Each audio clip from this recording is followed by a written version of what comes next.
Why Media Foreign Policy Report. Chrétien warns of very bad sign as Trump deploys National Guard to quell protests. Former Prime Minister Jean Chrétien says Canadian premiers are misusing the Charter's notwithstanding clause and expressed alarm over political developments in the United States, including U.S. President Donald Trump's recent deployment of National Guard troops to suppress protests in several major cities. Speaking at a Journalists for Human Rights event in Toronto, Chrétien called the move a troubling sign for American democracy. Chrétien, who originally negotiated the notwithstanding clause in 1981 while serving as Justice Minister, said it was intended as a rare safeguard for lawmakers when courts overreached, not as a routine political tool. He said premiers using it for anything are straying from its purpose.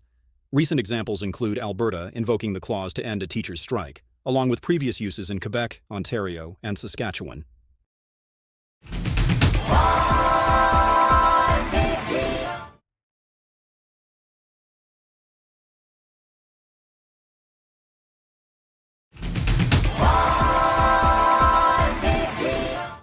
Why Media Foreign Policy Report.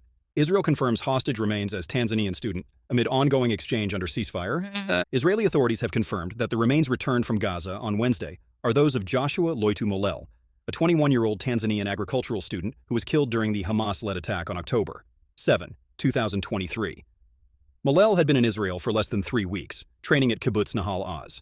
His family in Tanzania has been notified, and Molel's remains were returned as part of the U.S.-brokered ceasefire agreement, which requires Hamas to hand over the bodies of hostages, while Israel returns the remains of Palestinians. Since the ceasefire began, 22 bodies of hostages have been returned to Israel, with 6 more still believed to be in Gaza.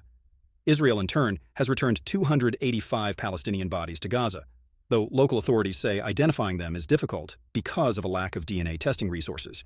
Hamas has cited widespread destruction in Gaza as a barrier to locating and recovering remains, while Israel has pushed for faster returns and has, in some cases, disputed the identity of the remains handed over.